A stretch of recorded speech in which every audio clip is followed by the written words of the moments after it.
देखो इसमें जो सबसे पहला क्वेश्चन आपका बायो का है, फर्स्ट नहीं है, सेकंड नहीं है, थर्ड नहीं है, सिर्फ एक ही चैप्टर है लाइफ प्रोसेसेस, वो अच्छे से पढ़ लेना। हाँ ये वाला क्वेश्चन। ठीक है, डायग्राम गिवन है रेस्पिरेटरी सिस्टम, सबको पता है ये रेस्पिरेटरी सिस्टम का डायग्राम है। इसमें आपको फर्स्ट, सेकंड और थर्ड, पहले देखो, पहले क्या करने हैं कि आइडेंटिफाई करने हैं। आइडेंटिफाई करने का मतलब क्या है कि पहले जो है वो ये बताना है कि 1 क्या है, 2 क्या है और 3 क्या है।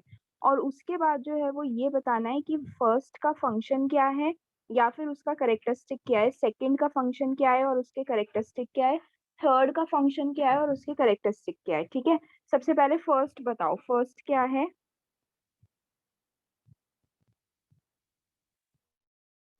बताओ। Trachea. Respiratory system. Ma'am trachea, rings trachea. Of हाँ नहीं, देखो फर्स्ट, कार्टिलेज है। हाँ देखो फर्स्ट जो है ना वो ट्रैकिया है। ट्रैकिया का मतलब होता है विंड पाइप, जिसको हम छोटे होते हुए विंड पाइप बोलते हैं। वो जो है वो मैम ये एक्चुअली में रिंग्स उसका ऑफ नेम जो है वो कार्टिलेज नहीं है? नहीं, रिंग्स ऑफ कार्ट, एक्चुअली में ये जो पाइप है ये ट्रैकिया है। ठीक है, और इसके ऊपर जो रिंग्स बनी हुई है, ट्रैकिया के ऊपर जो है वो रिंग्स बनी होती हैं, मतलब रिंग लाइक स्ट्रक्चर्स होते हैं। उन वो जो होती हैं रिंग्स, वो कार्टिलेज की बनी होती हैं। तो अगर आपको लेबल करना आएगा तो आप रिंग्स ऑफ कार्टिलेज नहीं लेबल करोगे, आप जो है वो ट्रेकिया लेबल करोगे, क्योंकि ये जो पाइप है ये एक्चुअली में विंड पाइप है, और विंड पाइप के ऊपर जो है वो रिंग लाइक स्ट्रक्चर्स होते हैं। उन रिंग, वो जो रिंग लाइक स्ट्रक्चर्स होते हैं उनको, वो जो है वो कार्टिलेज के बने होते हैं। तो फर्स्ट जो है वो है ट्रेकिया। सेकंड क्या है?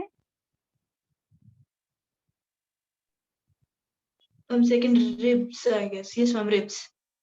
रिब्स कैसे हो सकते हैं? रिब्स तो रेस्पिरेटरी सिस्टम में होते ही नहीं है, मैम लंग्स। लंग्स होते हैं। ठीक है, पर इसमें ये जो है ना ये इतना क्लियर नहीं है। जब तुम्हारे पास एक्चुअली में पेपर होगा, मतलब हार्ड कॉपी होगी तो क्लियर होगा। ये लंग्स के ऊपर लेबलिंग नहीं करी हुई उन्होंने, ये जो इन्होंने लेबलिंग करी हुई है ना, ये इन्होंने करी हुई है एल्वियोलाई की, जो बैलून लाइक स्ट्रक्चर्स होते हैं बट वो लंग्स तो के 3 अंदर से बने मार्क होते हैं। किया हुआ है। मैम वो थर्ड है। थर्ड, एक यस मिनट मैम। रुको। मैम थर्ड वाला देखो मैम, वो एल्वियोलाई है। अच्छा हाँ, थर्ड वाला जो है वो एल्वियो है, सेकंड वाला जो है वो लंग्स का है। और कशिश याद रखना, रिब्स जो होते हैं वो रेस्पिरेटरी सिस्टम में नहीं होते। रिब्स जो है वो अलग है, वो बोन से बने मैम हुए हैं। एक्चुअली ठीक है, इसमें काफी ऐसे मतलब लाइक लेवल का रखा था दो साइड पे, तो मुझे लगा रिब्स हाँ है। नहीं, वैसे अभी ये पिक्चर भी अनक्लियर है। जब तुम्हारे पास, जब तुम पेपर देने जाओगे तो बिल्कुल क्लियर पिक्चर्स होंगी, तो उसमें जो है वो साफ दिखाई देगा। और फोर्थ जो नीचे एक शीट होती है उसको क्या कहते हैं? जो लंग्स के नीचे जो है वो एक मैम डायफ्राम। डायाफ्राम, बिल्कुल ठीक है, ठीक है, डायफ्राम। उसको डायाफ्राम कहते हैं।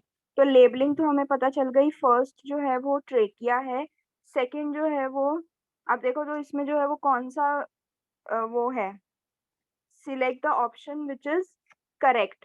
तो फर्स्ट ट्रेकिया तो सही है, बट इसके आगे जो स्टेटमेंट लिखी है वो इनकरेक्ट है। क्यों? पढ़ो वो स्टेटमेंट और मुझे बताओ कि वो इनकरेक्ट क्यों है। फर्स्ट को लेबलिंग तो उन लोगों ने सही की हुई है कि फर्स्ट जो है वो मैम ट्रेकिया है।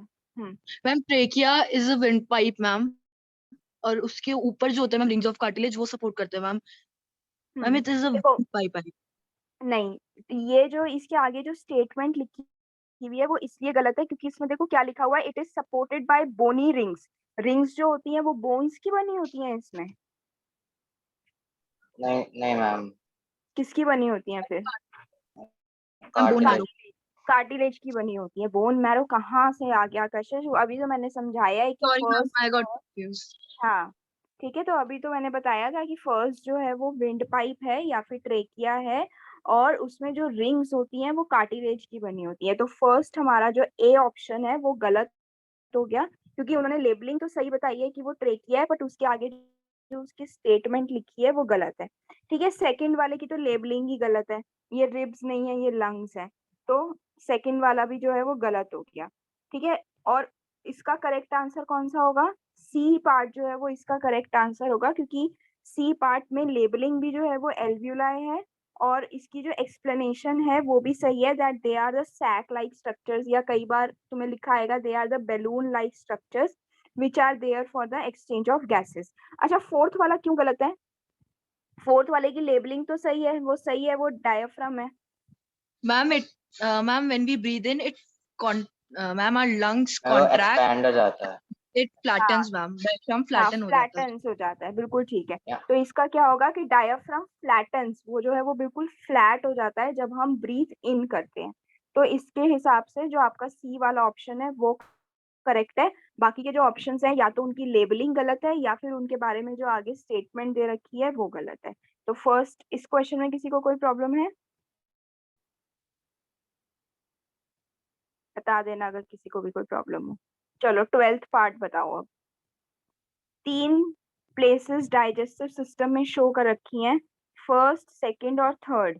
इन प्लेसेस में कौन से इंजाइम्स सिक्रीट होते हैं? तुम्हें प्लेसेस नहीं बताने, कौन से इंजाइम्स सिक्रीट होते हैं ये बताना है। तो फर्स्ट कौन सी प्लेस है पहले तो ये बता दो,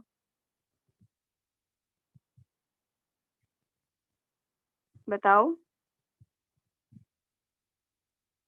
मैम कोई भी बता सकता है या फिर हाँ, सिर्फ कोई भी बता दो, कोई भी बता दो। फर्स्ट कौन सी प्लेस है? मैम बक्कल कैविटी है और मैम इसमें सलाइवा अमाइलेज रिलीज होता है। एमाइलेस चलिए। होता है। ठीक है, तो फर्स्ट जो है वो माउथ या फिर बकल कैविटी है। इसमें जो है वो सलाइवा प्रेजेंट होता है और सलाइवा के अंदर जो एंजाइम होता है वो होता है सलाइवरी अमाइलेस। तो चाहे खाली अमाइलेस लिखा हो या सलाइवरी अमाइलेस लिखा हो, एक ही बात है। सेकंड क्या है? मैम वहाँ पे पेप्सिन रिलीज होता है गेस मैम। मैम स्टमक है और मैम स्टमक है, पेप्सिन है। पेप्सिन रिलीज होता है। किसी को याद है पेप्सिन जो है वो किसकी डाइजेशन में हेल्प करता है? Ma'am protein, ma'am protein. Pepsin and protein दोनों प्रोटीन की डाइजेशन में हेल्प करते हैं। हाँ, तो पेप्सिन जो है वो प्रोटीन्स की डाइजेशन में हेल्प करता है। अब देखो जो थर्ड पार्ट है वो इतना क्लियर नहीं है, पर तुम्हें पता होना चाहिए कि स्टमक के इस तरफ, मतलब कि स्टमक के जो है वो लेफ्ट हैंड साइड पे कौन सा ग्लैंड प्रेजेंट होता है? याद है किसी को, अगर किसी ने डायग्राम ध्यान से देखा हो तो?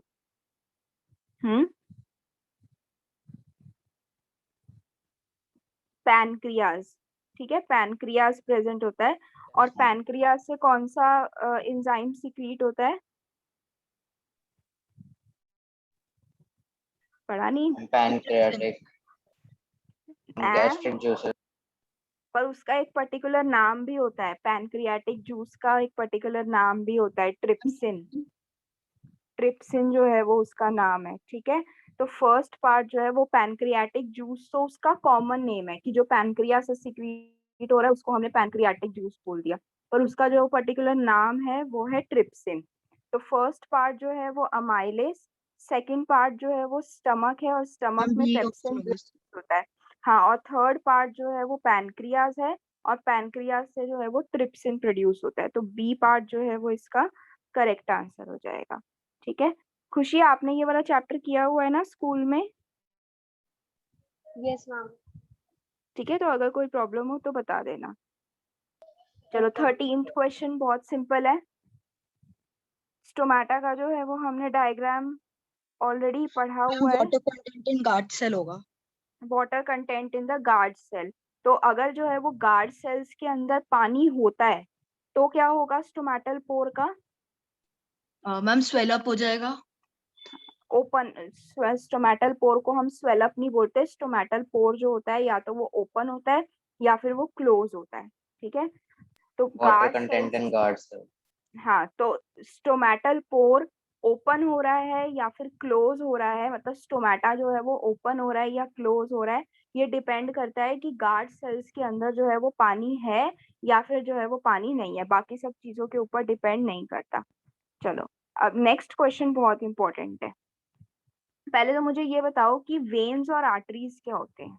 खुशी बताओ, वेन्स और आर्टरीज क्या होती हैं?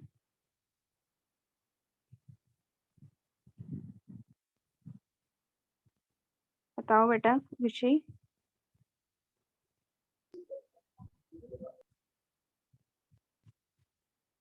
मैम क्वेश्चन नंबर 13 जो अभी हमने किया था मैम उसका आंसर क्या था? मुझे वाटर याद नहीं। Content in the guard cells ना, ओके मैम। कि स्टोमेटल पोर जो ओपन हो रहे हैं या क्लोज हो रहे हैं वो किस चीज के ऊपर डिपेंड करते हैं कि गार्ड सेल्स के अंदर वाटर प्रेजेंट है या फिर नहीं है, मतलब वाटर कंटेंट के ऊपर डिपेंड करते हैं, ठीक है। मैम मुझे याद चलो नहीं है। और कोई बताओ वेन्स और आर्टरीज क्या होते हैं? मैम वेन्स ब्लड लेके जाते मैम वेन्स में वो मैम डीऑक्सीजनेटेड ब्लड होता है, आर्टरीज में ऑक्सीजनेटेड होता है। बिल्कुल सही है। आर्टरीज में जो है वो ऑक्सीजनेटेड ब्लड होता है और वेन्स में जो है वो डीऑक्सीजनेटेड ब्लड होता है। बिल्कुल सही है। ठीक है, तो आर्टरीज जो है वो हमेशा ऑक्सीजनेटेड ब्लड कैरी करती हैं और जो वेन्स होती हैं वो हमेशा डीऑक्सीजनेटेड ब्लड कैरी करती हैं। अब इसमें बताओ कि अगर मैं मतलब कौन सी साइड पे ऑक्सीजनेटेड ब्लड है, कौन सी साइड पे डीऑक्सीजनेटेड ब्लड है? राइट में ऑक्सीजन। मैम राइट वाली साइड पे ऑक्सीजनेटेड है। राइट वाली साइड पे ऑक्सीजनेटेड है। ठीक है, जो रेड वाला पार्ट है वो ऑक्सीजनेटेड ब्लड है और लेफ्ट वाली साइड पे जो है वो डीऑक्सीजनेटेड ब्लड है। ठीक है, पर अब ना एक डिफरेंस होता है। पल्मोनरी वेन, वैसे तो आर्टरीज जो अथर्व ने बताया बिल्कुल सही है कि आर्टरीज में ऑक्सीजनेटेड होता है और वेन्स में जो होता है वो डीऑक्सीजनेटेड होता है।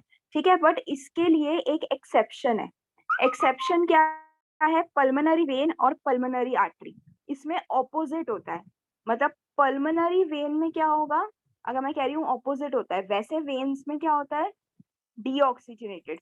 पर अगर मैं पल्मोनरी की बात करूं, Ma'am, pulmonary vein would take pure blood and pulmonary artery would हाँ take impure blood.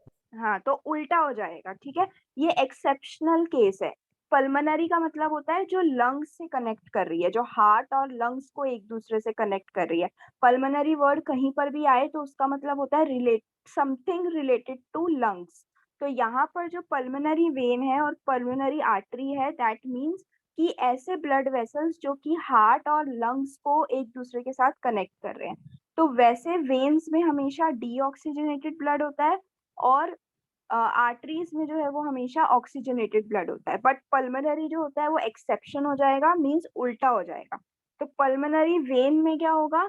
Oxygenated blood, और पल्मोनरी आर्टरी में क्या होगा? Deoxygenated blood. अगर जो है वो इसमें तुम्हें कभी भी कंफ्यूजन हो तो तुम क्या कर सकते हो, लिख कर देख सकते हो।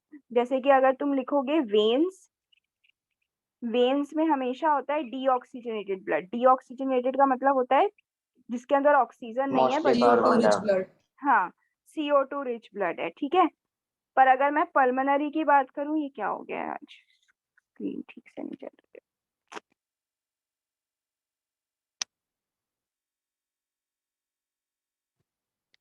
मैम आज रीजॉइन करना है। देखते हैं बेटा, देखते हैं।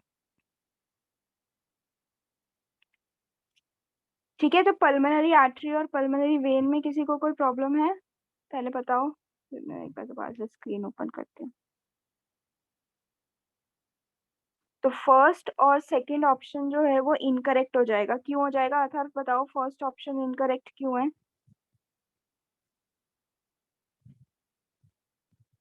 बताओ। मैम फर्स्ट मैम ऑप्शन इसमें उल्टा मैम, लिखा है। क्योंकि मैम पल्मोनरी वेन में मैम उल्टा होता है मैम, वो प्योर लेके जाते हैं। मैम प्योर हाँ, ब्लड और है। सेकंड ऑप्शन जो है वो पल्मोनरी आर्टरी, वो क्यों गलत हो गया?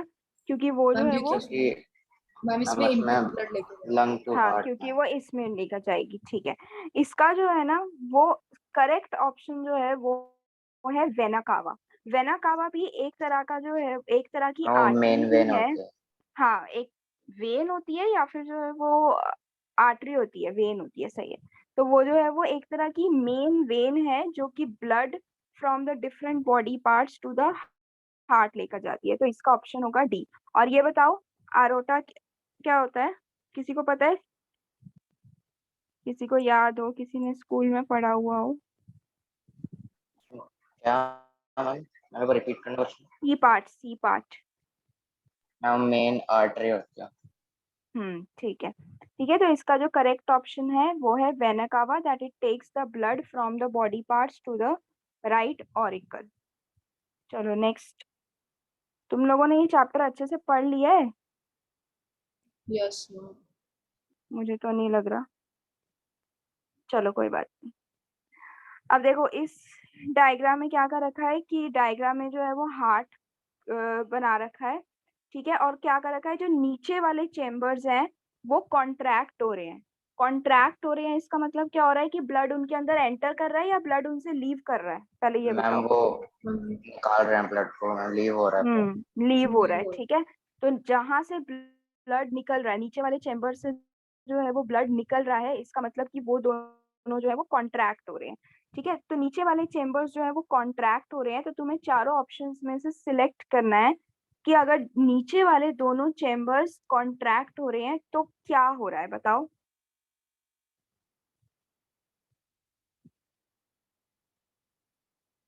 ध्यान से पढ़ो ऑप्शंस और बताओ कि अगर नीचे वाले दोनों चेम्बर्स कॉन्ट्रैक्ट हो रहे हैं, मतलब नीचे वाले दोनों चेम्बर्स में से ब्लड जो है वो बाहर आ रहा है, तो कौन सा ऑप्शन जो है वो सही होगा।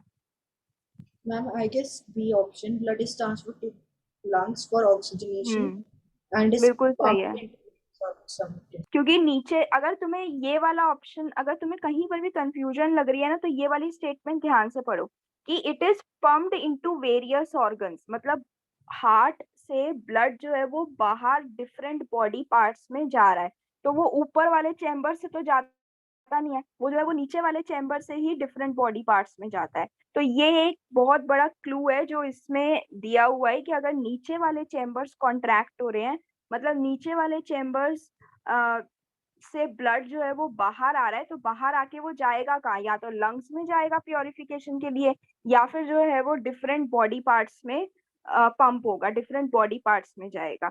तो इसका जो है वो करेक्ट ऑप्शन बी है। आ गया ये समझ में। अच्छा, किसी को याद है ऊपर वाले दो चैम्बर्स का नाम क्या होता है। दक्ष बताओ, ऊपर वाले दो चैम्बर्स और नीचे वाले दो चैम्बर्स का नाम क्या होता है।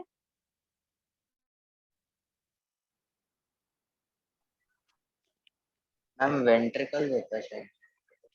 वेंट्रिकल ऊपर का होता है, नीचे के होते हैं। मैम नीचे क्या? वेंट्रिकल जो है वो नीचे के दो चैम्बर्स होते हैं, और ऊपर के दो चैम्बर्स का क्या नाम होता है। Ma'am auricle. ऑरिकल्स। ऊपर के दो जो जो चैम्बर्स है उनका नेम है ऑरिकल्स, बिल्कुल ठीक है। चलो थोड़ा सा ना पढ़ लो, तुम लोगों ने नहीं पढ़ा हुआ, ये बहुत इंपॉर्टेंट है।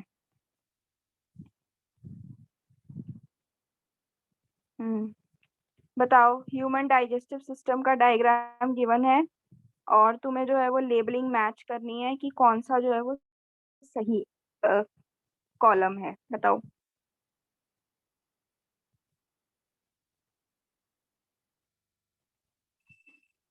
ये तो बता दो, पहले ये बता दो मैम वो थोड़ा फर्स्ट ऊपर पार्ट। कर। मैम फर्स्ट बकल कैविटी है। फर्स्ट मैम जो टू है वो होगा। है ma'am buccal second ma'am liver cavity. Two है। का बी। मैम सेकंड लिवर है। सेकंड जो है वो इनिशियल लिवर फेज है। ऑफ ठीक है, स्टार्ट सेकंड जो है वो हाँ ठीक है, सेकंड जो है वो लिवर है। थर्ड पार्ट क्या है। थर्ड पार्ट intestine है ma'am. and length of this depends on the food organism eats. Small intestine. Small intestine, ठीक है। और फोर्थ पार्ट क्या है।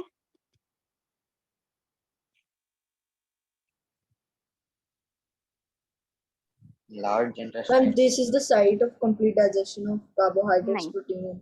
नहीं, देखो फर्स्ट पार्ट जो है वो बकल कैविटी है, ठीक है। अच्छा, बकल कैविटी में क्या प्रेजेंट होता है, कौन सा एंजाइम प्रेजेंट होता है, पहले मुझे ये मैम बताओ। Amylase. Ma'am amylase, salivary. Salivary amylase present होता है।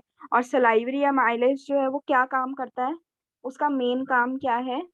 मैम स्टार्च को स्टार्च शुगर में ब्रेक करता है। शुगर में कन्वर्ट करना। स्टार्च को शुगर में कन्वर्ट करना, ठीक है। तो फर्स्ट पार्ट की जो मैचिंग होगी वो किसके साथ होगी, बी के साथ, क्योंकि जो स्टार्च की डाइजेशन है वो बकल कैविटी में स्टार्ट हो रही है, ठीक है। तो फर्स्ट की जो मैचिंग होगी वो होगी बी के साथ, ठीक है।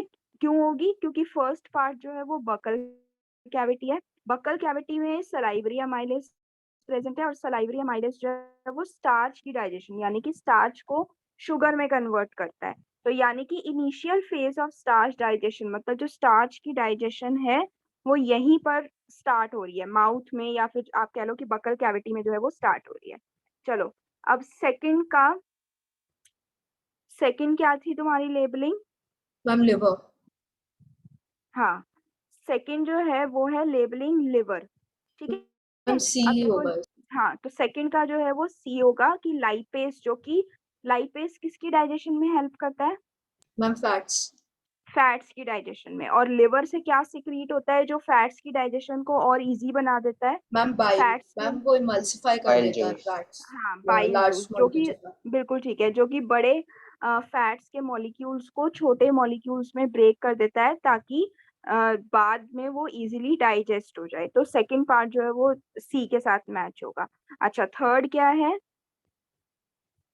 Ma'am third I guess intestine है, तो मैम थर्ड जो ए है, होगा। देखो अब मेरी बात सुनो, थर्ड जो है ना वो स्मॉल इंटेस्टाइन है। और जब मैंने ये चैप्टर पढ़ाया था तो मैंने तुम्हें ये बताया था कि स्मॉल इंटेस्टाइन में हर चीज की डाइजेशन जो है वो कंप्लीट हो जाती है, चाहे वो प्रोटीन्स हो, चाहे वो फैट्स हो, चाहे वो कार्बोहाइड्रेट्स हो, चाहे वो कोई भी कंपोनेंट हो। स्मॉल इंटेस्टाइन में जो है वो हमारी डाइजेशन कंप्लीट हो जाती है। स्मॉल इंटेस्टाइन के बाद लार्ज इंटेस्टाइन में किसी भी तरह की डाइजेशन नहीं होती है। तो थर्ड का जो मैच करोगे वो करोगे डी। डी के साथ, कि this is the site of complete digestion. मतलब स्मॉल इंटेस्टाइन में चाहे फैट्स हैं, चाहे कार्बोहाइड्रेट्स हैं, चाहे प्रोटीन्स हैं, हर तरह की जो हर तरह की जो डाइजेशन है वो कंप्लीट हो जाती है स्मॉल इंटेस्टाइन में। और फोर्थ पार्ट क्या है? मैम फोर्थ लार्ज वैसे ये इंटेस्टाइन है मैम, डायग्राम, ए होगा उसका। हाँ ठीक है, और उसका जो आंसर होगा मतलब लार्ज इंटेस्टाइन की जो लेंथ होती है वो इस चीज के ऊपर डिपेंड करती है कि ऑर्गेनिज्म जो है वो हर्बीवोर है, कार्निवोर है, या फिर वो तो ओमनीवोर है। स्मॉल इंटेस्टाइन का होता है ना। वही पर इसमें जो है वो ये गलत दे रखा है मेरे भी। स्मॉल इंटेस्टाइन हर्बीवोर में हाँ, लंबी यस होती मैम, उसमें लंबी होती अपेंडिक्स भी तो था मैम, तो जो पर ना मैम इसमें cellulose. This is the site of complete digestion. अब अगर तुम डायग्राम मैम देखोगे ना, इसमें एक तो ये पहली भी नहीं बात तो, पता, मैम इसमें तो पहली ये बात भी तो नहीं इस पता कि लार्ज इंटेस्टाइन कौन सी है और स्मॉल हाँ इंटेस्टाइन कौन वही वही, पहले तो ये डायग्राम ही गलत है क्योंकि लार्ज इंटेस्टाइन जो है वो बाहर की हम बाउंड्री बनाते हैं और स्मॉल इंटेस्टाइन जो है वो अंदर एक मतलब कॉइल्ड स्ट्रक्चर बनाते हैं। तो है। यस एक्चुअली मैम, विलाय में का। आप विलाय तो होता ही है साथ में। चलो ये वाला डायग्राम जो है ये इम्प्रॉपर है, पर तुम्हें ये पता होना चाहिए कि साइट ऑफ कंप्लीट डाइजेशन जो है वो भी स्मॉल इंटेस्टाइन ही होती है। स्मॉल इंटेस्टाइन में जो है वो फैट्स वगैरह सब कुछ प्रॉपरली डाइजेस्ट हो जाते हैं, मतलब कंप्लीटली डाइजेस्ट हो जाते हैं। और एक बार ये क्वेश्चन छोड़ दो क्योंकि ये डायग्राम ही जो है वो बहुत ही इम्प्रॉपर बना हुआ है। थर्ड की एक्चुअली में कोई वो बनती ही नहीं है। ठीक है, तो ये वाला क्वेश्चन जो है वो अभी छोड़ दो।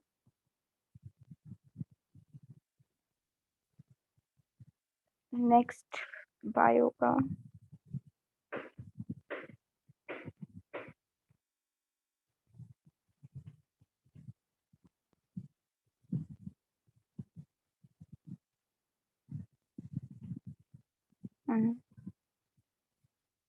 चलो पहले 38 क्वेश्चन बता दो। 38 क्वेश्चन बहुत इजी है। प्लांट्स भी जो है वो एक्सक्रीशन शो करते हैं। पहले एक्सक्रीशन का मतलब बता दो क्या होता है? Ma'am removal of ma'am waste from the removal of body. Waste. Removal of waste. तो इनमें से जो है वो कौन सा ऐसा मेथड है जिससे प्लांट्स वेस्ट रिमूव नहीं करते?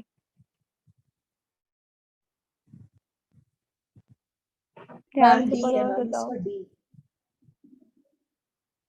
बी, ठीक है, बाकी और कोई? मैम सी में कंफ्यूजन है साथ में। नहीं, सी आंसर जो है वो सही है आपका। बी पार्ट जो है वो करेक्ट ऑप्शन है। देखो फर्स्ट पार्ट में ट्रांसपीरेशन के थ्रू एक्स्ट्रा वाटर जो है वो लूज होता है, तो ये सही है। ठीक, मतलब इस तरह से जो है वो प्लांट रिमूव करते हैं वेस्ट। सी ऑप्शन में भी प्लांट्स जो है वो क्या करते हैं, उनकी बॉडी में एक्चुअली जो हम कहते हैं ना कि गम मिलती है प्लांट से, तो एक्चुअली वो जो गम होती है वो क्या होती है, वो उनके बॉडी का एक वेस्ट प्रोडक्ट है। तो गम्स और रेजिन्स की फॉर्म में भी जो है वो वेस्ट प्रोडक्ट निकलते हैं प्लांट की बॉडी से, और कुछ वेस्ट मटेरियल वो सॉइल में भी एक्सक्रीट करते हैं। पर कभी भी जो है वो वेस्ट मटेरियल लीव्स के थ्रू सिलेक्टिवली फिल्टर नहीं होता। किसी को याद है 9th क्लास में हमने पढ़ा था कि सिलेक्टिवली फिल्टर का मतलब क्या होता है? Semi permeable. Semi permeable. हाँ, मतलब कि कुछ मटेरियल जो है वो बाहर निकलता है और कुछ मटेरियल जो है वो बाहर नहीं निकल पाता। तो बी ऑप्शन जो है वो करेक्ट है।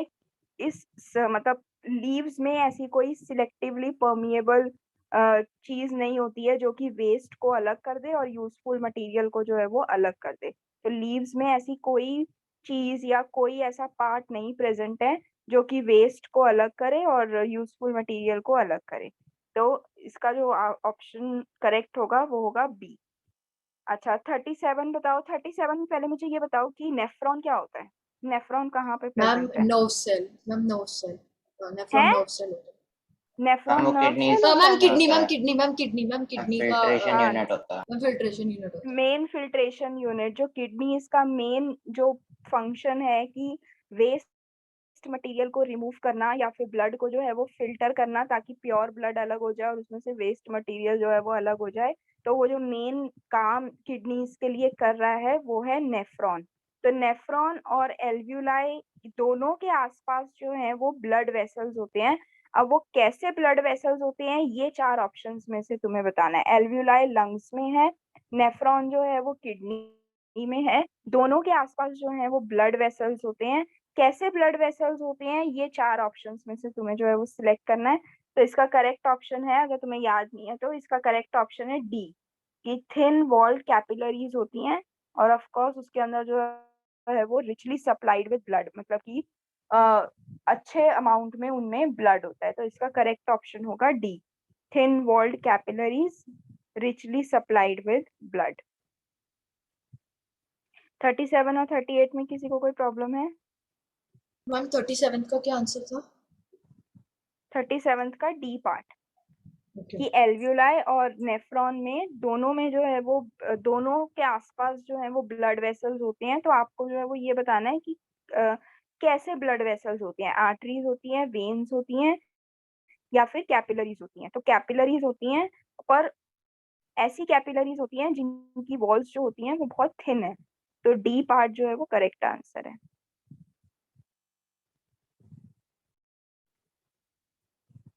चलो अब ये पार्ट बताओ।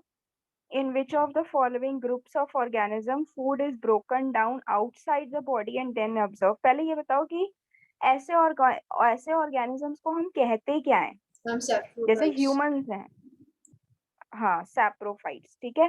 तो ऐसे जैसे ह्यूमंस मैम बी हैं होगा या इसका फिर जो है वो ऑप्शन। मान लो, बिल्कुल सही है, बी पार्ट जो है वो इसका करेक्ट ऑप्शन होगा।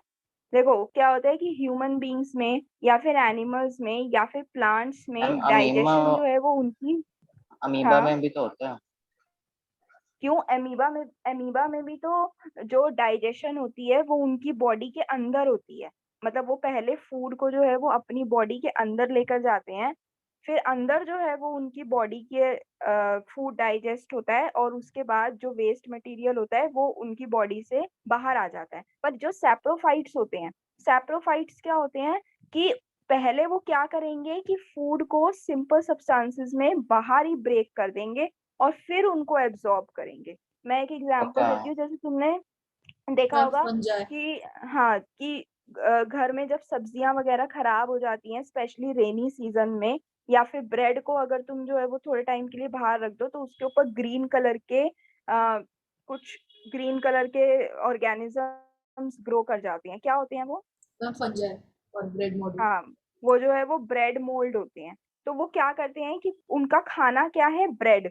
पर वो ऐसे नहीं करेंगे कि पहले ब्रेड को अपनी बॉडी के अंदर लेकर जाएंगे, फिर उसको डाइजेस्ट करेंगे और फिर जो वेस्ट मटेरियल है उसको बाहर थ्रो करेंगे। नहीं, वो क्या करेंगे कि पहले ब्रेड को सिंपल सब्सटेंसेस में ब्रेक डाउन कर लेंगे, बाहर ही, अपनी बॉडी के अंदर नहीं, बाहर ही उनकी बॉडी से कुछ ऐसे जूसेस निकलेंगे कि वो ब्रेड जो है वो सिंपल सब्सटेंसेस में ब्रेक डाउन हो जाएगी। और जब वो ब्रेड सिंपल सब्सटेंसेस में ब्रेक डाउन हो जाएगी तब वो उसको अपनी बॉडी के अंदर एब्जॉर्ब करेंगे। तो ऐसे ऑर्गेनिजम्स को हम कहते हैं सैप्रोफाइट्स, जिनकी बॉडी के बाहर जो है वो डाइजेशन हो रही है, मतलब कि जो सिंपल चीजों में कन्वर्ट कर रहे हैं पार्टिकल्स को, पर अपनी बॉडी के बाहर। तो इसमें जो करेक्ट ऑप्शन होगा वो होगा यीस्ट, मशरूम और ब्रेड मोल्ड। ठीक है, और याद रखना एमीबा नहीं हो सकता क्योंकि एमीबा की बॉडी में डाइजेशन इनसाइड हो रही है, आउटसाइड नहीं हो रही है। तो इसका करेक्ट ऑप्शन होगा बी, यीस्ट, मशरूम और ब्रेड मोल्ड। अथर्व समझ में आ गया? ओके। हम्म चलो अब next question, in a person the tubule part of the nephron is not functioning at all, what will be its effect on the urine formation? बताओ। इसका correct answer होगा urine will be more diluted. Diluted का